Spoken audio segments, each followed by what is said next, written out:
Hello বন্ধুরা, আসসালামু আলাইকুম। সবাই কেমন আছেন? আশা করি যে যেখানে আছেন অনেক ভালো আছেন। বন্ধুরা, আজকে ভিডিওতে আমরা কথা বলবো পোকো X4 প্রো এই ফোনটি নিয়ে।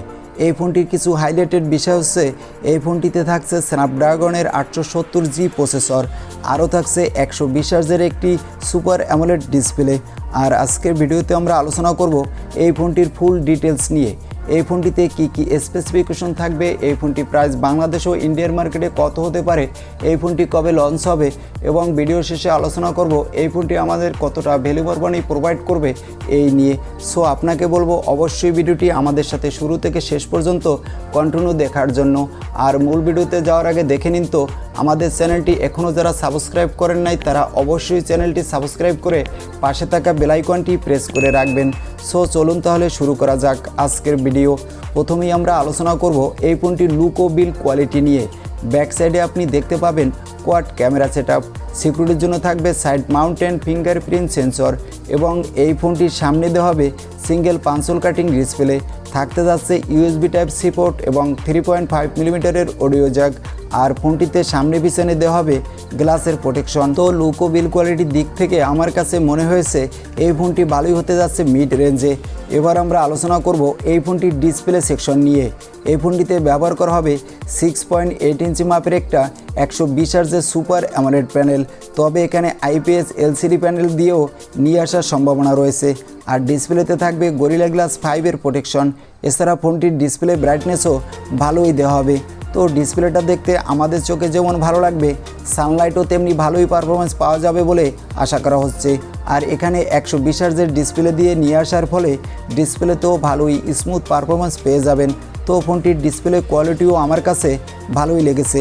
এবার আমরা আলোচনা করব এই ফোনটির প্রসেসর সেকশন নিয়ে। এখানে ব্যবহার করা হবে স্ন্যাপড্রাগনের 770G প্রসেসর। আর এই ফোনটিতে আউট অফ দ্য বক্স দেওয়া হবে অ্যান্ড্রয়েড 12, দেওয়া হবে MIUI 13। এখানে আপনি PUBG, free fire, call of duty, asphalt 9-এর মতো সব ধরনের হাই সিটিংসের গেমগুলো খুবই দুর্দান্ত স্মুথ প্লে করতে পারবেন। আর এখানে থাকছে ডুয়েল সিম কার্ড স্লট, সাথে দেওয়া হবে একটা এক্সট্রা মেমোরি কার্ড স্লট, যার ফলে আপনি আপনার ইচ্ছে মতো ফোনের স্টোরেজটাও বাড়িয়ে নিতে পারবেন। তো পারফরমেন্সের দিক থেকে এই ফোনটি এক কথায় দুর্দান্তই হতে যাচ্ছে বলে মনে হয়েছে। এবার আমরা আলোচনা করব এই ফোনটির ক্যামেরা সেকশন নিয়ে। ব্যাক সাইডে ফোনটিতে যে কোয়াড ক্যামেরা সেটআপ থাকতে যাচ্ছে, এখানে দেওয়া হবে 108 মেগাপিক্সেলের প্রাইমারি ক্যামেরা এবং এই ফোনটিতে দেওয়া হবে 16 মেগাপিক্সেলের একটি ultra wide angle lens.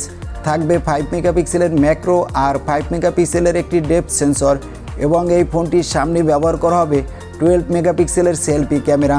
Back সাইডের ক্যামেরা দিয়ে আপনি 4K রেজুলেশনে ভিডিও রেকর্ড করতে পারবেন এবং সামনে ক্যামেরা দিয়ে ফুল HD+ রেজুলেশনে ভিডিও রেকর্ড করার সাপোর্ট পেয়ে যাবেন।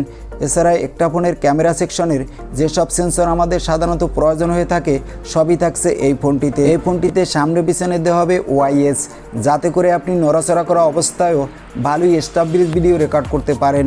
তো ফোনটির ক্যামেরা কোয়ালিটিও আমার কাছে ভালোই লেগেছে। এখানে ব্যবহার করা হবে 6000 mAh-এর ব্যাটারি। বক্সে থাকছে 65 ওয়াটের একটা ফাস্ট চার্জার। তো এবার আমরা আলোচনা করব এই ফোনটির প্রাইস কত হতে পারে এই নিয়ে। এই ফোনটির প্রাইস হবে ইন্ডিয়ান রুপিতে 20 থেকে 22 হাজার রুপির আশেপাশে, যেটা বাংলাদেশে মার্কেটে পাওয়া যাবে 27 থেকে 28 হাজার টাকায়। তো আমার কাছে মনে হয় বাংলাদেশের মার্কেটে যদি এই ফোনটি এই বাজেটে পাওয়া যায় তাহলে ভালোই হবে। এই ফোনটি 2021 সালের শেষের দিকে বা 2022 সালের প্রথমে লঞ্চ করার সম্ভাবনা রয়েছে। তো এই ছিল আজকের ভিডিও। আর ভিডিওটি কেমন লাগলো তা অবশ্যই কমেন্ট করে জানাতে ভুলবেন না। আর ভিডিও ভালো লাগলে একটি লাইক করে দিবেন এবং আমাদের চ্যানেলে নতুন হলে সাবস্ক্রাইব করে পাশে থাকা বেল আইকনটি প্রেস করে রাখবেন। আজকের মতো আল্লাহ হাফেজ।